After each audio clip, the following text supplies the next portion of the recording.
It's Monday morning. Ayan, umagang kay ganda. At tamang-tama po, kalalabas lang po ng ating bagyo na si Ramil. Salamat naman at medyo makakapagsampay na ang mga dabarkans natin at kanilang mga labana. Ayun ang araw, nagpapakita na. Ayan po. Ayan ha. Nandirito po tayo ngayon sa Quezon City. Ayan, partikular sa may kalye po ng NS Amoranto. Okay? Ayan, medyo maganda na po ang daan natin ngayon dito. Tapos na po yung rush hour eh. Ayan. At saka ito pong daanan na ito sa NS Amoranto. Hindi po talaga ito ikang nagtatraffic. Okay? Hindi po opisyado. Maliban na lang kung labasan ng mga bata. Yun. Pero after that, wala na. So ayan po ha. At ngayon po mga dabarkats, ito po. May nakita po tayong nagtitinda ng ano ba ito? Buko. Ayan, interviewin po natin ha. Alam niyo naman ang buko, refreshing yan, lalo na pagka mainit. At saka talaga magsustansya yan. Okay?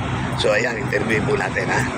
Nakita lang po ni Calyero. Alam niyo naman sa kalye, dumadaan si Calyero. Kaya wala tayong hindi palalampasin. Lahat dyan, okay? Palalampasin natin? Hindi. Ito interview natin. Good morning! Morning po. Okay, nasa ano po tayo ha? Nasa YouTube tayo ha? Calyero by Ray Barcelona. How are you? Ayan, okay. Kumusta na? Ano ito mga obvious naman na ang tinitinda mo yung buko, di ba? Opo. Okay. Ano ba ang masasabi mo sa pagtitinda mo ng buko? Tiyaga lang. Ano mo na pangalan? I'm sorry. Arnel po, Abrio. Arnel? Abrio. Taga saan si Arnel? Dito po nakatira sa Quezon City, sa Laloma. Laloma, Quezon City. Okay. Itong pagtitinda mo ng buko, ayan, buko, ayan. Mga gaano katagal na to? Siguro 2 years na. 2 years na? Opo. Kamusta ang pagtitinda ng buko? Ayos naman. Okay. Sipag lang. Tiyaga. Kung wala ka sipag, wala ka nilaga. Okay. Alamin natin magkakano ang isang buko? Sa ngayon, 50 po. 50. Oo. 50 pesos. Ngayon, napuna ko ito, meron ka ditong ilalagyan, yan, kanaw na yan, Ayan, ito, paano ito? Ito naman, bawat bato, 10. Ito, malaki, 50. Ito yung kanaw na. Oo. May yellow yan, malamig yan, di ba? Tapos, ang rate niyan is, yung malaki, pakita mo nga yung malaki niyan. Ito, 20, malaki. Yung 20, ganun mo. Makita natin ang laki. Ito, ganun mo. Ayan. Ayan po, kung madadaan po kayo sa Retiro, makita nyo si, ano pangalan? Arnel Abrio po. Arnel, yan po ang paninda niya. Ayan, 20 pesos yan. At yung isa naman, yung maliit, 10 pesos. 10. Okay. Arnel, araw-araw ka ba nagtitinda rito? Opo, except ng paglinggo. Okay. Anong oras ka nagdadaan? Medyo mas maaga pa rito, mga 6:50 ganun, 7. Dumadaan ako dito. Ngayon medyo natanghali lang. Okay. Natatapos ka mga anong oras? Dumadaan ako dito mga anong oras pabalik, mga 1 or 12:50. Okay. Nauubos ba naman? Depende po sa panahon. Oo. May panahon din po na may araw pero patumad yung benta. May araw po na malakas yung benta. Especially pagka talagang mainit, malakas yan, di ba? Oo, sa palamig. Pero yung medyo tagulan, medyo yun ang kalaban. Oo. Ayan, nawala na kasi Ramil eh. Di mainit na. Sige na araw, kaya dapat makaubos ka, di ba? Opo. Kumusta ang buhay natin bilang isang buko vendor? Ayos lang naman.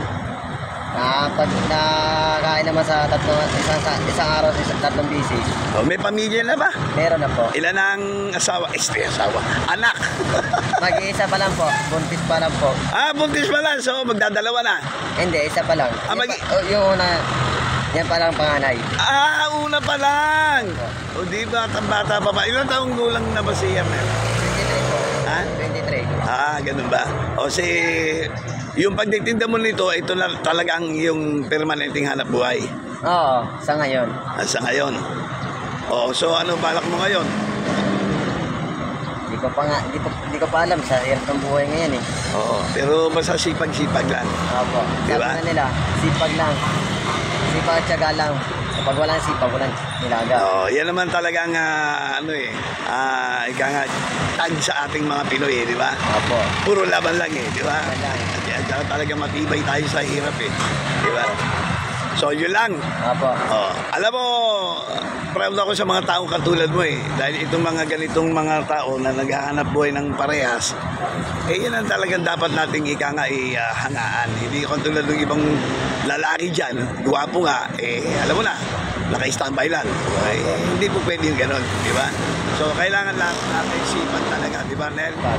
Oh, meron ka bang masasabi sa ating mga manonood, sa ating dabarkan, si mga mahilig sa buko? O yan, magsalita ka. O sige, imbitahan mo sila. Dito, tuloy ka. Malapit na Pasko, gusto niyo bumili sa akin ng buko. Kontakin niyo lang si Sir Caliero para sabihan ako. Oh, yan. Maganda ba buko mo, ha? Maganda. Oh, yan. Sariwa. Oh, abangan ka niya, Arnel, ha? O yan, pinakita natin, kilala ni si Arnel, ha?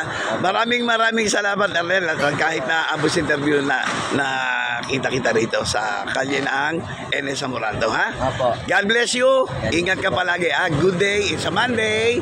Okay. Ano na ba? October, di ba? October 20, 2025. Maraming salamat and God bless you. Good luck. Bye-bye. Bye-bye.